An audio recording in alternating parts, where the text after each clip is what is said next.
Why talk about not web novels, no. Why talk about one novel at a time when you can talk about two?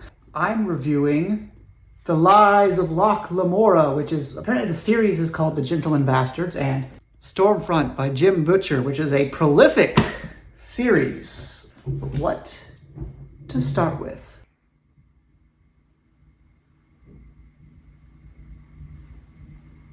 It's a 2000 novel, and this is an easy one. I'm really reviewing this because I talked a lot about my Isaac Unknown video, and it's such a simple kind of way to tell a story and such an easy idea. Stormfront follows Harry Dresden, the Dresden Files, and he is a private detective, except the private detective is also a wizard, magic and all that, in Chicago. And so it starts like any good noir or hard-boiled story does, where a woman comes into his office and says, "Find my husband," and then he takes that job. And then later the police call him and say, "We've got a grisly murder. Take that job." And that's pretty much the story. It's very much, when I'm reading it, I don't watch like a lot of like CSI or whatnot, but it felt like the entire novel, all 300 pages, was like an episode of television. It feels like a very serialized, very self-contained and safe sort of deal, where he follows the clues and he tries to find the bad guy. And at the end, there's the guy, I gotcha. It felt almost like the book version of an episode of television, which I will mention this again and show a clip here because why not? But there was an episode. They tried to turn it into an episode of television. It feels like, grandma's fantasy story. It works on really one level because the mystery isn't horribly interesting. Like the crime, obviously the Find My Husband stuff, not interesting, but the murder is like really over the top and like Hannibal Lecter, and like, okay, this is interesting, but then he just he just walks from place to place. It's like, is there a clue here? Oh, there's no clue. The vampire didn't have a clue. Is there a clue here? There's no clue. It's just a lot of like, and then he goes there, and then he does this, and then he does that. And he doesn't really accomplish much, really. I mean, he's no Sherlock Holmes. It's like, I found this clue, and now I need to go here, and then I need to do this. It's like, no, he's gonna wander around a bit until the villain decides that he's getting close for really no reason. He's not really getting close. And then he's like, aha, because you tried to kill me, I know how you did the spell. Because you tried to do this, aha, I know how to do this. It's like the movie Prisoners. If you've ever seen that one, to go on a really off-tangent rant here, which people really hold this movie in high regards, and to some degrees, I really like the movie. I think the first half is almost perfect, but at the end of the day, our two main characters, prisoners, they don't really solve anything. They kind of just screw up until the case solves itself. And that's basically Dresden. He makes one conclusion toward the end, and then that's all he does. But I say all this because this book lives and dies on Harry Dresden's shoulders. It's a really strong character voice, and he's a fun character to sort of be in the head of and be our vehicle for these wizarding stories. And the world building is fairly solid. I mean, it's still kind of loosey-goosey in terms of like what magic can be, but there's certainly rules, and we certainly get a sense of this world, even though it feels like the world is just like so much deeper. It feels like a good dipping of your toes in the shallow end. Yeah, that's a good metaphor. That makes sense. And so and it feels like that's a really Bosch review. Like, boom, that's what it is. But that's really all it is. It's an episode of CSI with magic that you really like the character, or at least he's got a really strong voice, so you can be attached to that. The climax is kind of sucky. I don't know. It's not like a good episode of CSI. I don't know. Does CSI have good episodes? I don't know. It just seems horribly boring to me. And I think in some regards, it's a lot of wasted opportunity. Like that setup you have here with Dresden, who's a detective and a wizard, like you could do like some crazy mysteries with that. Picture it like in an Agatha Christie book. Dresden in And Then There Were None. Like 10 out of 10, no question. But it's Dresden in an episode of CSI. So, it's fine. Like, there's parts or scenes. Like, this is a book where you can only talk about scenes like, oh, remember the scene where he did this or they went there? Like, for the most part, like, who cares? I'm not going to go scene by scene and re-explain the book. But there was a few things that bothered me a little bit. Like, there's a scene where, like, the police are like, you're not cooperating, you're not doing your job, Dresden. You have 24 hours to solve the case, and he doesn't solve it in 24 hours. So they serve a warrant on his house, and they're like, oh no, there's magical stuff here, even though the police believe in magic because they hired a wizard, and they're like surprised when there's dangerous wizard stuff in his house. It's like, these are not smart people doing smart things. It's mostly everyone just kind of walking around being dumb until the plot resolves itself. So I am giving Dresden a 5 out of 10. I was going to say 5. 5 out of 10 because it is perfectly average, but it's on that entertaining side of average. Like, if you're taking a long plane trip, right? And you're like, got like kids kicking the back of your seat, or someone's watching some porno next to you, which is a weird thing they let planes do. I don't know why they have gratuitous movie on planes.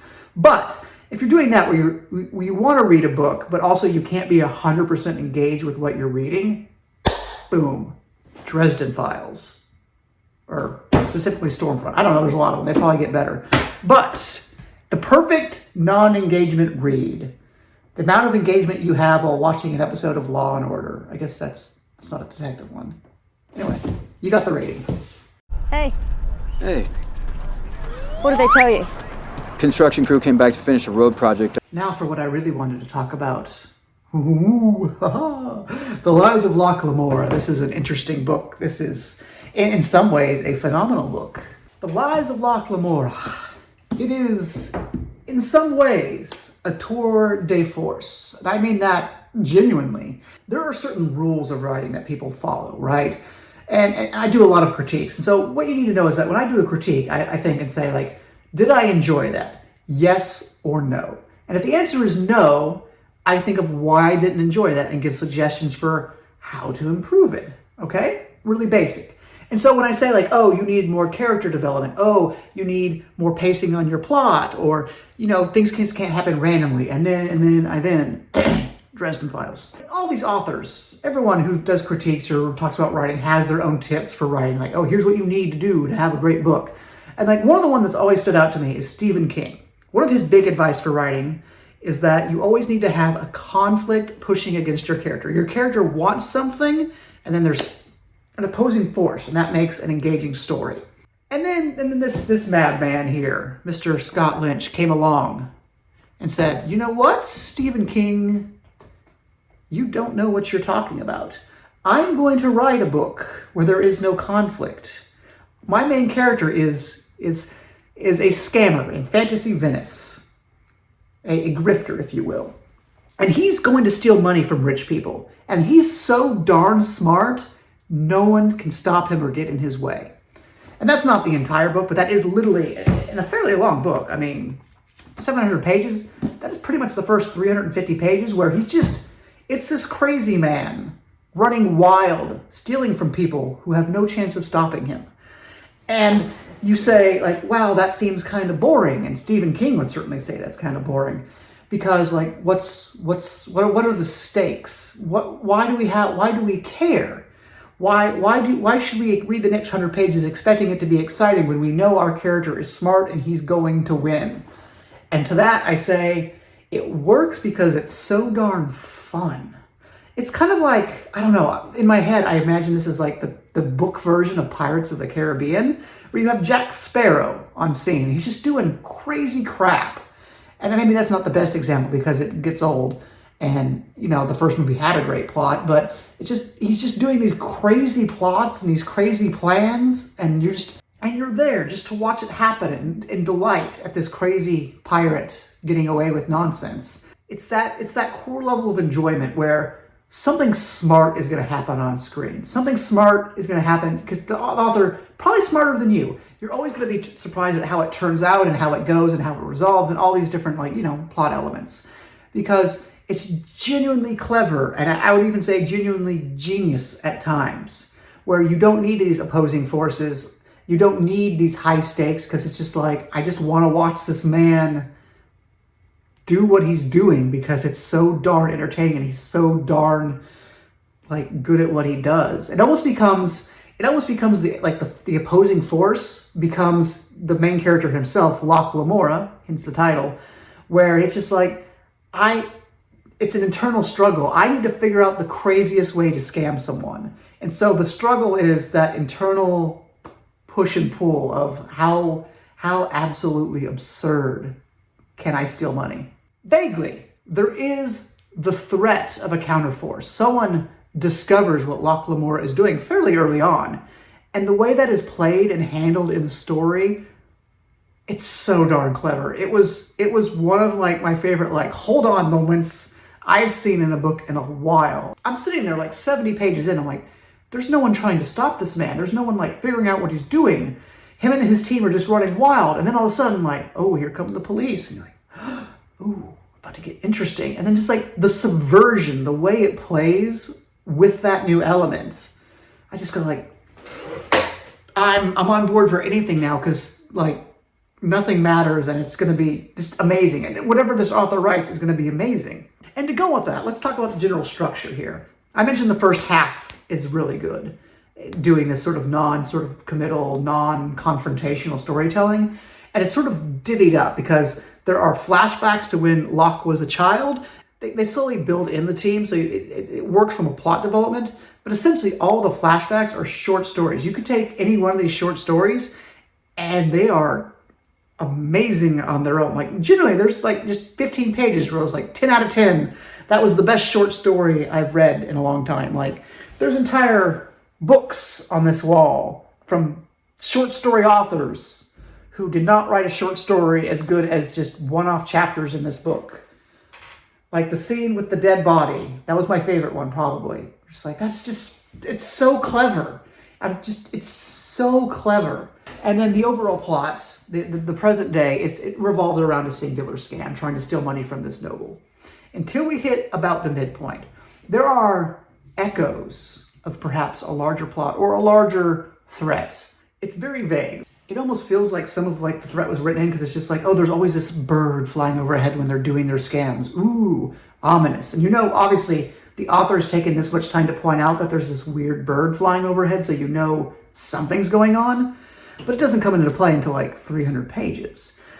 And then that's when we get the plot. It turns out there is a plot. There are characters who will try to stop Lamorra or have their own agendas or, things stories normally have. I say this as a qualification because it's so like untraditional how the first half of the story plays out. And that therein comes the critique. The first half of the story, literally 10 out of 10 enjoyment. Like, I have never enjoyed anything as much as I enjoyed the first half of this story. And then you get to the plot. There's another, I guess this is all sort of critiquey in some way. I'll just speak generally, and we're going to have a spoiler section because it's needed here.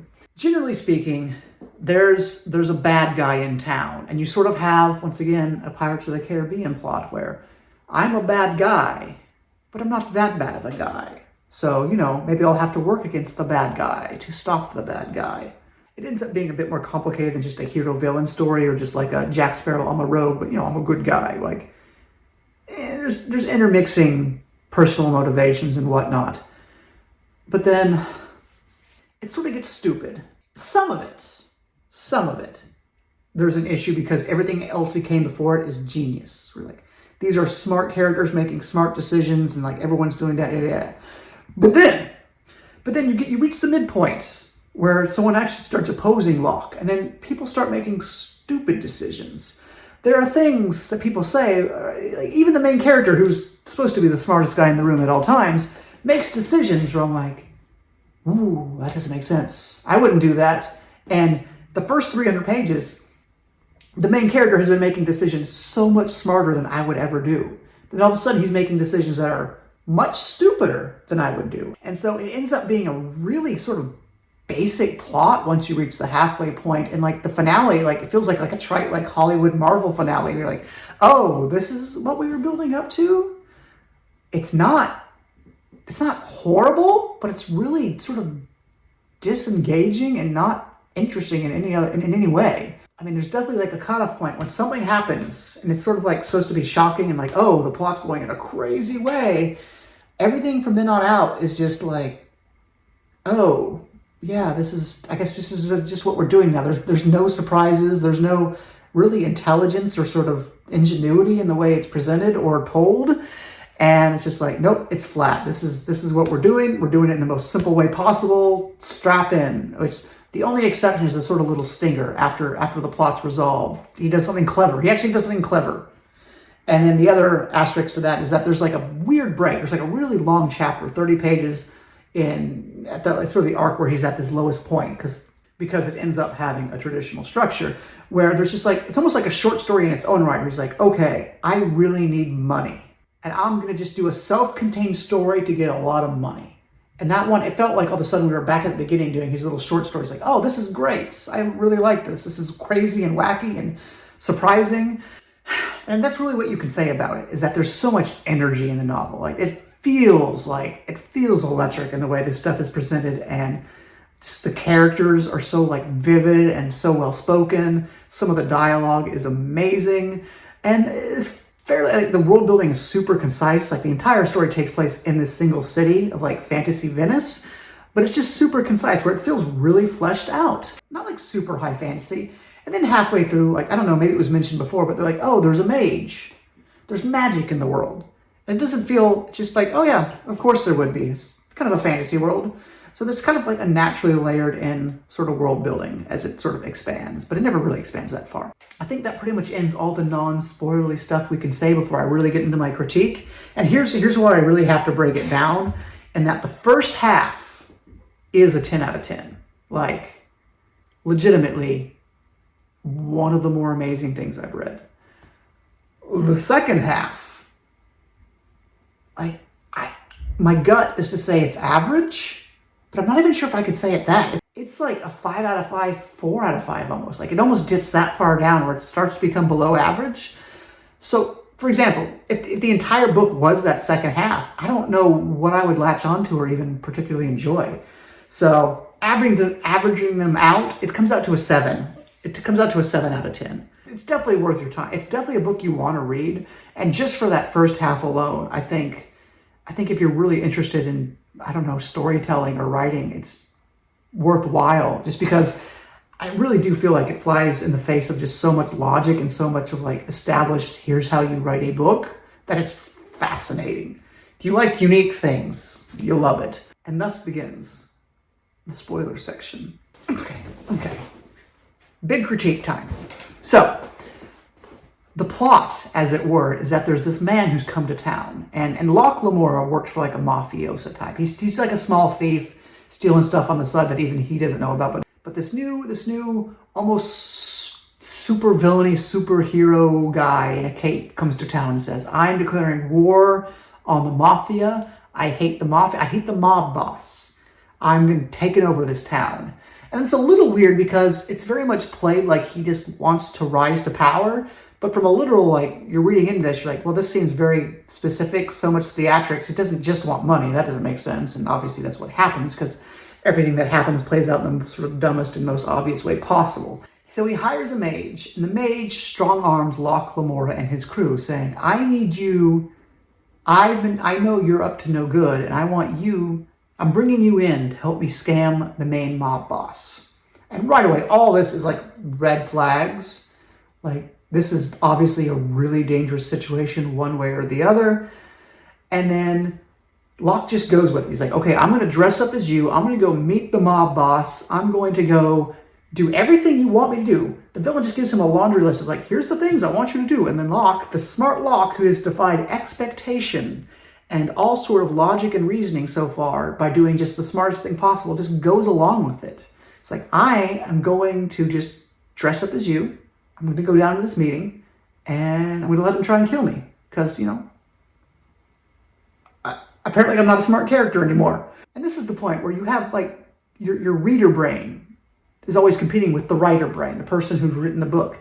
And for the first half of the book, you're thinking, okay, I would do this in this situation. And then the writer comes up with something way smarter than what you would have thought of. And you're like, holy crap, that's amazing. And here's the situation where I'm like, here, I would do X, Y, or Z. I would not do the thing you're doing. And then, I don't know, I feel like the solutions I'm coming up with are way smarter than what the character is coming up with. And just there's this point where he's like, I can't tell the mob boss I'm working with the gray man trying to take over. So I'm just going to go along with it because, like, what's the alternative? But I'm thinking in my head, like, go to him, go to the mob boss, explain the situation and say, he's got a mage. I'm being blackmailed into doing this, or he's going to kill me and all my friends. Like, we can work together to come up with, like, a way to stop this guy. Because A, he's got an amazing relationship with the mob boss. B, there is a mage, which is a huge deal in this world. And C, he can also, like, twist the story and lie, like, give partial truths to say, like, oh no, I haven't been involved that much. He just came to me. I just met him for the first time. He's, like, threatened to kill me if I don't do this. Let's work together on this. I'm like, that is so much, like, that's what I would do. And in the language of storytelling, that would also be a subversion on what standard and what the character would normally do. The one thing, when a character says, oh, don't tell them, I'm blackmailing you, it's just like, no, I'm just get that out in the open. I'm being blackmailed. Like, I don't know, that's clever, more clever than average to me. And even the logic of what he's tasked to do. He's tasked to just go to this meeting with the mob boss after the gray villain guy has killed the boss's daughter and just stand there. It's just like, just go stand there, it'll be all right. So in my brain, once again, the villain is saying, go to a potential lethal situation and just trust that it's going to be all right. You're going to be fine. Like, no, why would I believe that? The character is not just not doing smart things, he is being gullible and being tricked into doing objectively stupid things that he apparently just hasn't thought of. What? And then it gets really convoluted because the mob boss does try and kill Locke, but he does it in like a super convoluted way where Locke can live. So we go from a situation where Locke is actively defying expectations and winning because he's so smart, just really dumb luck being in a situation where it's like, oh yeah, the only way this could play out where I could live, hey, it happened to play out. The mob boss chose to go with the least instantly fatal way of killing me. And not even then the logic sort of falls apart because the mob boss, the daughter, was put in a barrel of horse pee and drowned alive. Which is like, that's pretty brutal. This is the first half where things are still good. Like, whoa, that's crazy. And so the mob boss does that to Locke. Except he then takes the barrel and throws it into the sewer. This makes no logical sense. Why would a person whose new entire reason for being is getting revenge on someone, why would he not confirm the kill? Why would he take it for granted that the guy's just dead now? And then, okay, problem 2. That's problem 1, where it really, that's the scene where you're like, whoa. So Locke gets back and his friends have been killed. In a somewhat convoluted way, somewhat not, in that the mage has done like a spell to kill one, and there's like an assassin, and like all his friends except the main one die. Which is shocking, but it's also kind of forced because, like, from a structural standpoint, Locke needs a reason to try and kill the villain, I guess. And he also needs to be sort of at his low point and alone, which is why this is done. But then it leads to the problem of the mage. Oh boy, does it ever lead to the problem of the mage. So the mage is almost like an all-powerful entity. It's like a traditional magic. They used it in Jim Butcher, they used it in Isaac Unknown when I talked about that last week, where if the magic person has your name, they have power over you. It's a very traditional magic idea. But also, the magic person has power over you if they don't have your name. When they establish him, your big scene where you establish the threat, he's able to pretty much choke out and threaten to kill Locke Lamorra just cuz. He can kill people just cuz. And so the big scene, the resolution to the big mage plot, is he writes Locke Lamorra's name down and uses that to kill him. But it turns out Locke Lamorra isn't his real name. So Locke manages to get the jump on him and like stop him from using magic. But we've established he can easily defeat Locke Lamorra without his name, which means the mage has gone through extra convoluted processes, which, why would you assume that the street rat is using his real name and he's like a scammer and a grifter? Like, the mage knows all of this and is still relying on being his real name, even though he doesn't need it. And so Locke uses that to win. And it's like the most basic, like, it's like those scenes in like every story ever where someone like, the villain gets tricked into saying that he's the villain in front of a crowd of people that he doesn't realize he's in front of. Insert 15 movies here. It's like that. You're like, okay, yes, the one thing we've been harping on is he needs names. And it's like, oh no, he had the wrong name. Which, that would be a serviceable scene if he actually needed the name. But we have firmly established he can murder people like crazy without names. So it's like, it becomes like this really convoluted way of, we've written a character that's too strong. How do we beat him? We need our main character to do something clever. Oh, the main character gave a fake name. Like, oh, it's bad. It's really bad. Defeated the mage. And you're like, how does it get worse? They've already defeated the mage. Because there's one fact they've established this entire story, is that the mages are part of a super secret awesome mage guild. And the one thing you can't do is kill a mage. If you kill a mage, then all the mages in the entire world are gonna try and kill you. Which is fine. It's cute world building. It makes the mage character even more villainous because he's doing just horrible things. But you know, if you try to defend yourself or take him down, that you're screwed and everyone you know and love is going to die. And I say that specifically because, once again, the stupid things. So you say in your head, the one thing we know in this story that can't happen is you can't kill a mage, because if you do that, everyone you know and love is going to be dead. But guess what? The mage has already killed everyone Locke knows and loves, and now he's at his mercy. So what happens? You're saying to yourself, obviously Locke kills the mage and does the one thing we know can't happen because he's lost any consequences. But no. And also I should add, not only has he lost everyone, but he's like in full like rage mode here. He's literally willing to sacrifice anything to get revenge. Like he's like, I have nothing left. I will do anything and kill anyone. And like he's getting dark. So even if he had people who he knew and loved still, killing the mage would be on the table. But he doesn't even have that. And yet, the mage does not die. You're like, oh, I'm a clever, smart boy. I'm just going to cut off your hands and cut out your tongue and you can't do magic anymore. See, you had a rule that I can't kill you. I got around that rule by just maiming you. But in context of what's happened and all the buildup and the promises set for the audience based on the world building, it's no longer a clever thing. It's actually really stupid that he would do this. The clever thing or the more interesting thing would be to pull the trigger and actually just have him kill the mage. That's just so clearly like if a 5-year-old wrote this, like, and then he kills the mage. Like, I don't know how the writer misses this, where it's just like, obviously.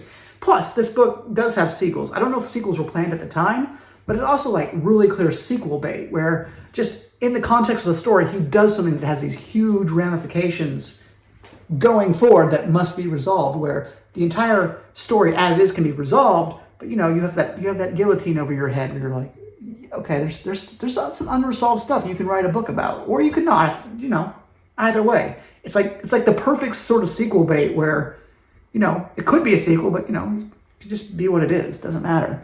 There's the entire trite plot of him having to decide, do I help the snooty rich people who live in their ivory towers? Because the villain, as it turns out, as was obvious, doesn't just want to take over and be a mob boss. He is mad because many years ago, when he was living in this city, everyone he knew and loved died. They were murdered by the mob boss when the mob boss took over. So he went on a little Count of Monte Cristo quest. He left the city and he became rich and powerful. And he came back with all this money and decided to take revenge on the mafia villain. Which actually, now that I think about it, this is literally, the villain, it literally is the Count of Monte Cristo. Like that book is from the perspective of the guy taking the revenge. Flip that, boom. Except, villainous. Edmond Dantes. He had some restraint, he had some craft, he gave mercy to people, and he didn't just scorch earth for his revenge. So there's a difference in the characters, where this guy's just like, screw it all, revenge everyone, kill everyone. And even the logic doesn't make sense. Like, there's that part at the end. Locke goes, why did you kill my friends? Why did you kill my friends? He's like, well, I knew if I used you and didn't kill them, then you'd come for revenge. Which is so stupid on multiple levels. First off, there was some potential kinship there because Locke and his crew, Jane and Bug and everyone else, they were breaking the Mafia's rules right under their noses. Like, don't steal from rich people. Well, that's what we're doing. If it stresses it several times that if Locke was ever found out about what he was doing, the Mafia guy would just straight up kill him. It was established. So clearly, there's not necessarily, they're on really good terms, but also they would not be under good terms if the truth was known. So there is some potential kinship there where Locke isn't necessarily super loyal to the guy. I mean, they're a pretty good relationship, but there's no reason specifically to target Locke's group as if it's like, oh, we have to get rid of your most loyal groupies, right? It's like, no, I mean, they weren't necessarily seeing eye to eye always. And then where it gets really stupid for the villain's plan, why Locke had to be involved. Because it's almost like the plot was changed halfway through, where Locke is stealing from these rich people, which you don't do in this world because of the Mafia's rule, and like, oh, you have this guy trying to take over the Mafia. So it logically tracks if the guy's only motivation is to take over the Mafia, because it's like, okay, two birds with one stone. This guy is stealing from rich people. I can't make this known when I take over, so I'm going to kill him off in the process, right? Right? But that's not his plan. He doesn't care about money. He doesn't care about the Mafia business at all. In fact, he actively hates rich people, which once again, that should enkindle him to Locke, because Locke is actively screwing over rich people, all the nobles. Because of this, why does the gray man, why does he target Locke? The gray man needs someone that could be him, that the mafioso doesn't know. So Locke is picked because he can change himself. And yet,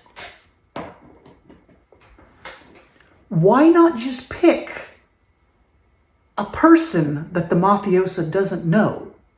Locke's ability to be another person and mummery and charading and whatnot is completely irrelevant if the stand-in to be killed does not know the mafioso and the mafioso does not know him. He could literally get any random person to fill this role. But no. This weird convoluted logic where he has to go for Locke because, and that's where it falls apart. I actually do not understand the reason Locke has anything to do with this plot, the way it is written. And once again, to re-harp on it, because we're just about closed out here, once Locke is part of the plot, everyone just does the stupid thing. And then, I don't know, parts it meets the minimal acceptability for a story, like the way Locke ends up beating the villain in a sword fight is fun, because it's like, normally when you have these characters, like they're amazing at everything, where Locke he's the brains, he's not the brawn. He sucks at sword fighting and any sort of physicality. And so he beats him in a clever way that harkens back to one of the short stories. And it's fine. It's not like clever. Because once again, I was like, oh, that short story was written so you could have this clever ending. Hooray. Yeah. And I think the biggest sin here is it goes from being not just smart, it goes from being genius to being pretty stupid. Comments on my critiques, I would love to know it because those really bothered me, especially coming after the first half of this book. Also, since we're in the spoiler section still, the part that I really loved, which is the best bait and switch I've ever seen, was when it turns out that the police officers who are on Locke's case and like interviewing people are actually just Locke dressed up as police officers. And the fact that there's like this clever, convoluted way, he's like, no, I want the Mark to know that I'm scanning him because I can get more money, because I can have the police tell him to give me money. That worked. That was one of my favorite things I've ever read. That's it. Bye.